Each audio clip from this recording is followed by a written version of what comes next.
kembali lagi di Ngariung, ngobrol anak negeri untuk Bandung. Masih sama seperti di Ngariung-Ngariung sebelumnya, Ngariung episode kali ini juga tentunya menghadirkan narasumber yang keren banget nih di Bandung.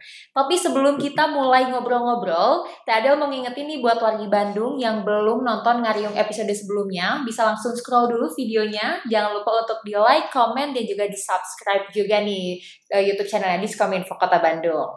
Nah, kali ini kita mau ngobrol-ngobrol sama siapa sih? Nah, kalau misalkan wargi Bandung pasti udah nggak asing dong sama salah satu alat musik tradisional yang satu ini. Tapi ini tuh dikemasnya lebih modern lagi dan juga mungkin millennial label ya kalau kita bisa bilang. Dan kali ini Teh udah kedatangan dari Kang Mansur. Kang Mansur ini adalah Mansur, kalau misalkan nama bagiannya sih Mansur Angklung ya. Betul. Nah, kalau misalnya wargi Bandung udah familiar, suka ada juga di acara-acara musik lumayan gede juga nih Kang Mansur. Kang, selamat datang di Ngariung. Selamat datang juga di rumah saya. Bukan ya. Makasih sebelumnya udah nyempetin waktunya datang ke Ngariung. Sama-sama. Setelah reschedule beberapa kali ya kan karena kesibukan. Gak apa. Nah, boleh diceritain juga nih ke wargi Bandung, boleh perkenalkan dirinya dulu supaya wargi Bandung juga bisa lebih kenal Akang dan juga boleh ceritain kesibukannya apa aja, Kang. Saya kesana ya? Boleh kesana. Halo wargi Bandung, saya Mansur Praditya, biasa disebut Mansur Angklung karena saya main angklung, tapi dikolaborasikan dengan musik elektronik yang pada zaman sekarang bisa disebut musik EDM ya, yang bareng DJ. Saya kombinasikan ini menjadi sesuatu yang lebih berbeda dan tagline saya adalah Bring Angklung to the next level, gitu Teh. Bring Angklung to the next level. Keren. Kang, untuk kesibukannya Akang sendiri nih sebelum kita ngobrol tentang angklungnya sendiri, apa sih Kang kesibukannya sekarang? Sibuknya sekarang full time jadi musisi aja, pengamen ya. Tapi dari panggung ke panggung dan saya pun mendirikan satu komunitas di platform digital Instagram namanya Indo Angklunggram. Di situ saya mewadahi teman-teman musisi angklung, pengrajin yang ingin berbagi pengalaman atau workshop dan lain sebagainya, kita kemas di situ di Indo Angklunggram. Mau beli angklung juga bisa di situ. Mau belajar, mau private datang ke rumah bisa banget di situ. Dan sekarang saya full time jadi musisi dan ayah mungkin ya. Oh, udah jadi ayah? Udah ya, nggak kelihatan ya? Nggak kelihatan. Kayak 17 tahun. Oh, tapi maksudnya dengan mengkreasikan ataupun membudayakan lagi angklung ini, Akang kan kelihatannya milenial banget ya maksudnya. Yep. Nah, Kang, gimana sih awal mulanya sampai akhirnya yaudah deh mau jadi musisi angklung nih? Karena kan kita ketahui nih sekarang pengen yang keren-keren aja nih ya Kang. Betul. Ya kalau untuk musisi dan alat musik lain-lain. Akang gimana sih awalnya terjun ke dunia angklung nih, perangklungan? Awalnya emang sebenarnya agak terpaksa ya, karena zaman sekarang anak muda siapa sih yang mempelajari musik tradisional. Tapi setelah saya terjun, disuruh oleh kakak waktu itu, saya masuk ke SMKN 10 Bandung dulu. Itu adalah satu-satunya di kota Bandung, bahkan di Jawa Barat mungkinnya, yang ada jurusan karawitan Sunda. Jadi saya belajar gamelan, suling, kecapi, dan lain sebagainya di situ. Mulailah tumbuh rasa kecintaan terhadap musik tradisional. Setelah lulus dari SMKN 10 Bandung tahun 2012, masuk ke Institut Seni Budaya Indonesia di Buah Batu itu. ISBI ya? ISBI Bandung, yang dulu STSI kan. STSI, ya. Nah, waktu saya masuk, pertama kalinya juga ada jurusan angklung dan musik bambu di sana. Jadi saya sebagai mahasiswa pertama, angkatan pertama, satu-satunya bahkan di dunia, nggak ada lagi tuh. Nggak ada di alam gaib juga, nggak ada ya. Jurusan angklung ini yang formal gitu ya. Dan setelah lulus dari situ akhirnya full time sebagai musisi angklung gitu. Oke, kalau untuk ini kan kalau misalkan kita sekolah formal kayak kuliah angklung dan lain pasti lebih diajarin tentang teorinya dan lain sebagainya. Yes. Ini nih gimana sih Akang mengkolaborasikan antara angklungnya sendiri dengan modern dengan musik modern sekarang?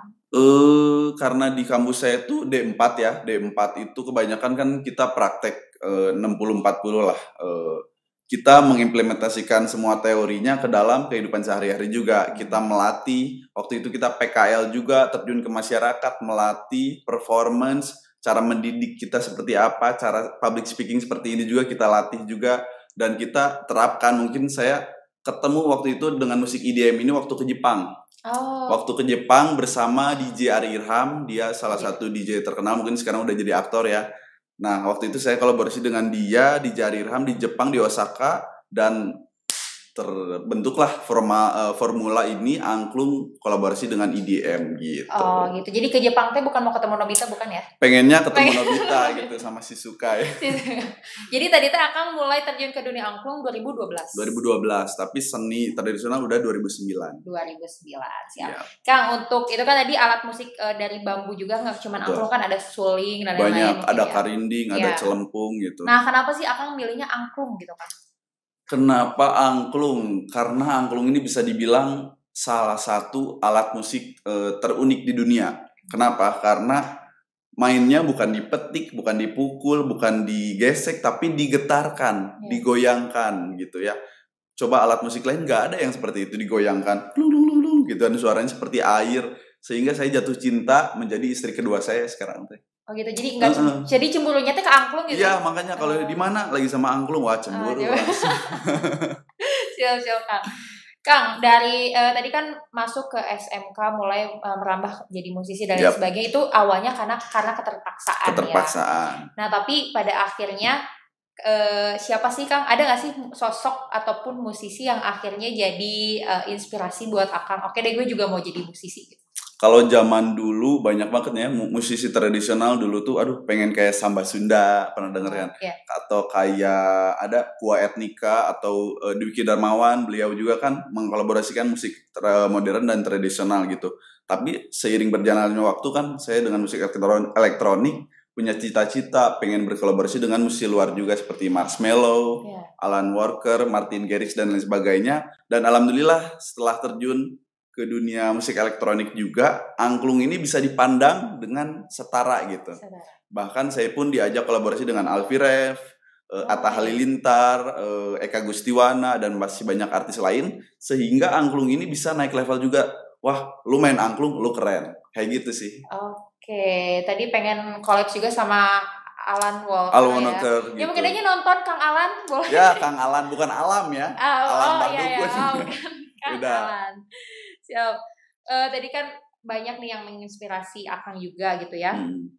Nah Kang, untuk di era sekarang nih, apa kan walaupun udah dikolaborasiin sama musik-musik zaman sekarang gitu, tapi tetap aja anak-anak sekarang kan suka yang jeduk-jeduk gitu ya. Nah untuk dari Akang sendiri nih, gimana sih caranya mengemas si musik tradisional ini supaya lebih kelihatannya lebih menarik, terus ear catching juga?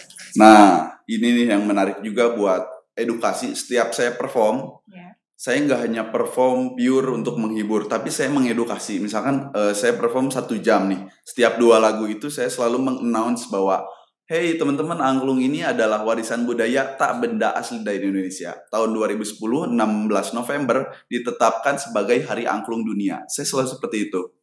Dan angklung ini dahulu kala adalah simbol sebagai ritual, sebagai rasa syukur kita kepada Dewi Sri atau Dewi Sri Pohaci. Waktu itu zaman dahulu, zaman Sunda itu di Baduy, angklung itu dimainkan saat panen padi gitu. Tapi sekarang sudah bergeser, angklung ini sudah menjadi diatonis kromatis oleh Bapak Daeng Sutikna, Bapak Angklung Dunia. Beliau adalah Bapak Angklung Dunia yang menciptakan angklung ini banyak fungsinya, menjadi pendidikan, menjadi tontonan, menjadi tuntunan juga gitu. Banyak banget fungsinya angklung. Jadi multifungsi ya, tapi ini alat musik ini juga gak akan bisa dikenal tanpa dibawain sama musisi yang hebat dong tentunya. Betul, itu THR-nya semua. Dong, Kang? Aduh, pengen ini juga belum ada yang cair. Siap Kang. Gitu. Kang, dari tadi kan Akang dari panggung ke panggung menghibur dan juga ngasih edukasi tentang ke masyarakat tentang angklung sendiri. Ini sebenarnya gimana sih Kang antusias dari masyarakat sendiri, terutama kalangan milenial ya, menurut Akang terhadap ketertarikannya ke dunia angklung ini? Alhamdulillah sudah sangat menarik gitu ya, karena saya sering konten juga, membuat dari konten itu sedikitnya mereka langsung menstigmakan bahwa musik tradisional udah nggak kuno lagi. Dan musik elektronik yang notabene kita anggap sebagai dunia malam, saya balik juga. Bahkan saya bawa musik elektronik jedak-jeduk itu depan presiden, depan wali kota, depan Pak Gubernur dan lain sebagainya. Biasanya kan DJ masa sih ditampilin di depan gubernur, tapi saya tampilkan musik DJ tapi dikemas secara budaya. Angklung ini saya bawain musik tradisional seperti lagu Tokecang, Manuk Dadali, tapi saya aransemen dengan remix DJ yang pakai angklung. Teng teng teng teng teng teng. Oh, itu keren banget, harus nonton. Iya, nanti pokoknya tuh nanti kalau pergi Bandung mau nonton di mana? Boleh kalau ngundang dulu berarti Masnya. Boleh, nanti kita bikin acara bareng nih, kita collab Iya, lagi, bener. siap. Kang, ini agak deep ya pertanyaannya sekarang nih. Mangga. Sebagai musisi kan pasti punya value-nya sendiri, punya filosofisnya sendiri. Nah, menurut Akang sendiri nih, apa sih Kang arti musik ataupun juga khususnya angklung untuk Akang sebagai seorang musisi? Wah, ini harus tarik nafas dulu kayaknya. Boleh. Arti angklung, karena filosofi angklung itu memang deep banget. Kenapa angklung ditetapkan sebagai warisan budaya tak benda, tak bendanya pakai caps lock tuh jebol. Kenapa tak benda? Karena filosofinya yang diambil. Filosofinya kan angklung ini nggak ada angklungnya. Kalau ada saya. Oh iya. Ya. Jadi angklung itu ada tabung yang besar dan ada tabung yang kecil. Tabungnya itu yang menghasilkan suara. Itu menyimbolkan ibu dan anak. Kenapa ibu dan anak? Karena apabila digoyangkan atau digetarkan, angklung itu menghasilkan suara yang indah, harmoni yang indah. Begitupun hidup. Apabila digetarkan, kita harus saling beriringan, gotong royong, saling disiplin, saling menghargai, tidak menghina, dan lain sebagainya. Itu yang menjadi filosofi angklung gitu. Dan kita terapkan ke kehidupan sehari-hari. Seperti itu teh. Oh, langsung jadi freeze ya. Jadi ya, speechless ya ternyata sedip itu ya. Sedip itu. UNESCO itu emang dalam banget. Nah, tapi kalau untuk Akang sendiri kan apa sih arti musik untuk Akang? Kan ada gini kan kayak arti musik itu kehidupan gitu. Yes. Ya, mungkin tanpa musik hidup ini nggak akan bakal ceria ya. Misalkan kita framing di sini aja. Kita pakai musik yang sedih bakalan sendu. Kita pakai musik yang ajeb-ajeb bakalan ceria gitu ya. Jadi musik itu bagian dari kehidupan. Kita nggak bisa lepas, dan musik itu seperti pisau juga. Apabila kita masak yang enak, kita bakalan kita masak yang baik, kita bakalan menghasilkan masakan yang enak. Tapi kalau musik itu digunakan sesuatu yang negatif ya kita nggak tahu. Tapi intinya kita harus selalu mengambil hal positif dari setiap musik yang ada. Jangan memblok-blokkan musik angklung, EDM, tapi semuanya adalah musik gitu. Iya, lebih baik untuk dikawinkan ya. Dikawinkan, itu mas kan bring angklung to the next level itu sendiri. Gitu. Siap, Kang, dari panggung ke panggung, mulai dari menghibur dan lain sebagainya, ada nggak sih Kang cerita unik atau mungkin nyeleneh dari performan Akang? Wah, banyak banget. Ini yang terbaru deh ya. Yang terbaru ini saya pertama kali main film, membawa angklung lagi. Bring angklung to the next level. Jadi angklung ini menjadi satu judul, Cakrawala. Cakrawala itu bisa diibaratkan perjalanan. Saya bikin film dokumenter. Saya menjadi peran utama di situ, semi fiksi, tapi sebagai Mansur sendiri. Saya belajar angklung mulai dari menanam bambu sampai ke mengkolaborasikan dengan EDM dan memainkan lagu sepak bola untuk Liverpool nanti. Nah, ini bocoran sedikit. Oh, keren. Insya Allah angklung ini bakal ditampilkan di Stadion Anfield dengan membawakan lagu Liverpool, tapi kita kemas semenarik mungkin supaya masyarakat dunia tahu bahwa ternyata angklung itu sudah menjadi musik modern. Itu sih, bukan hanya musik tradisional, karena angklung ini bukan hanya milik Bandung, Jawa Barat, tapi sudah milik Indonesia, bahkan dunia. Hampir semua KBRI di seluruh dunia itu ada angklung. Kalau Teteh main kemana-mana gitu pasti ada angklung. Oh. Gitu. Jadi udah bukan to the next level lagi, tapi udah go internasional ya Kang ya. Itu angklung itu udah sampai di hati masyarakat, karena setiap orang dengar angklung pasti tahu itu angklung, bener nggak? Iya, betul. Oh, ini angklung, oh itu angklung. Orang nggak bakal nggak tahu itu suara angklung gitu, karena memang dari keunikan itu kita bisa tahu. Jadi ceritanya selain jadi musisi, sekarang jadi aktor juga nih Kang. Amin, semoga aja nanti diajak juga sama produser. Siap. Kang, dari cerita unik tadi nih Kang, ada nggak sih Kang dari beberapa tahun setelah dari 2012 lah setidaknya, ada nggak sih Kang perasaan ini angklung nih mengubah segalanya gitu? Ada nggak sih? Ada turning point-nya nggak Kang di situ? Ada sih, ya semenjak saya mengenal si angklung, jadi saya menemukan jati diri intinya. Karena sebenarnya darah saya itu darah Jawa, tapi saya lahir dan besar di tanah Sunda.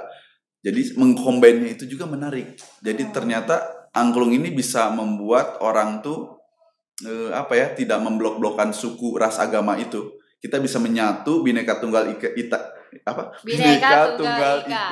menyatu dalam si angklung ini. Misalkan kalau teman-teman bisa lihat selalu main angklung tuh banyakan ya 20 orang. Jadi satu angklung tuh beda-beda. Ada yang pegang 1 do mi sol 3 anglungnya, Teteh, re, fa, la, atau mi sol si atau apa. Nah, kita tuh harus berkolaborasi.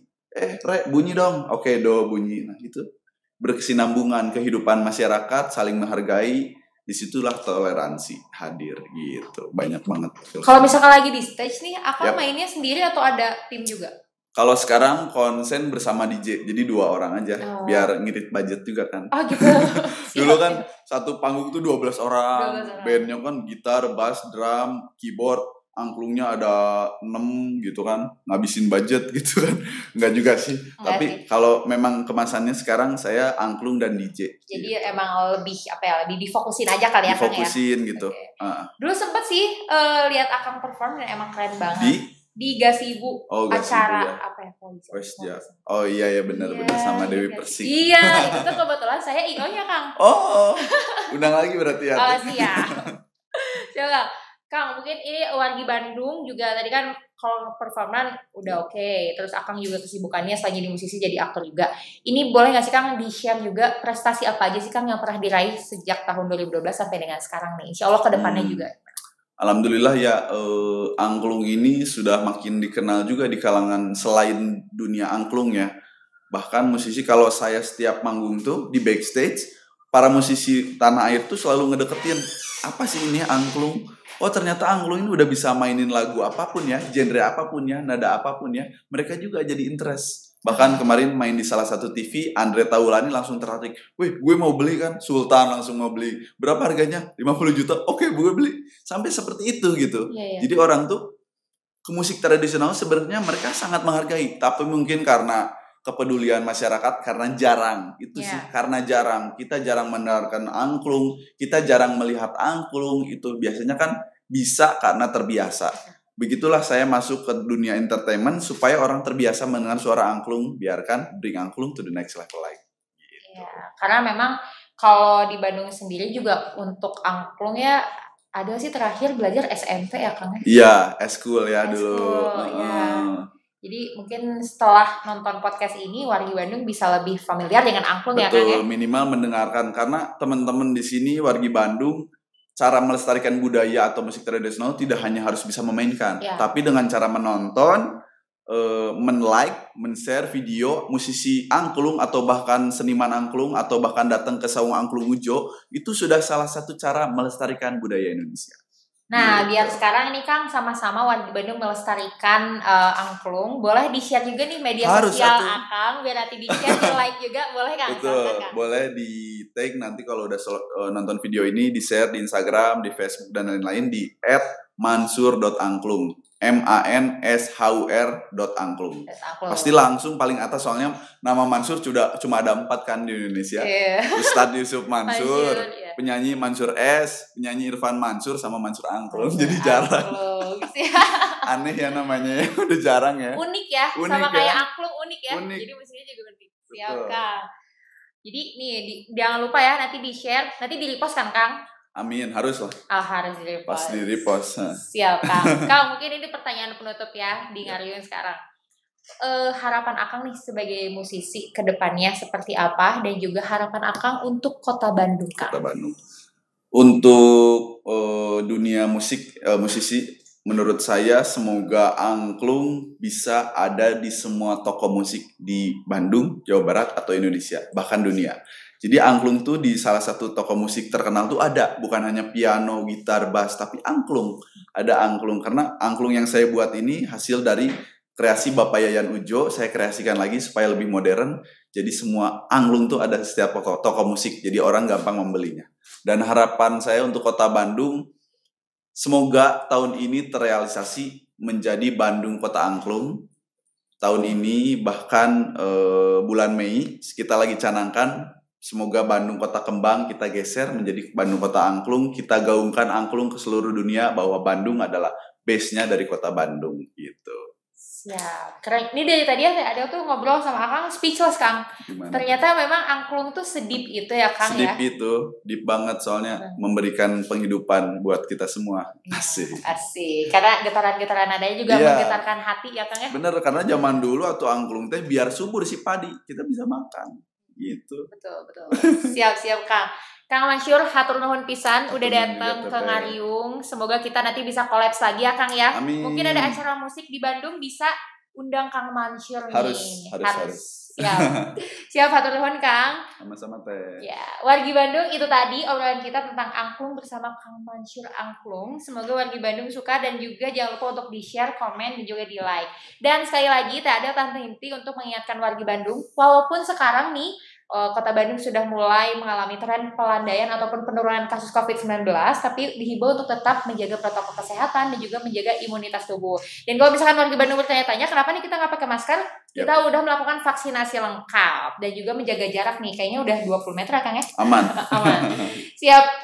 Oke, itu tadi Ngariung kali ini. Jangan lupa untuk tetap stay dan juga tetap nonton Ngariung-Ngariung episode selanjutnya. Dan sampai jumpa di Ngariung episode selanjutnya.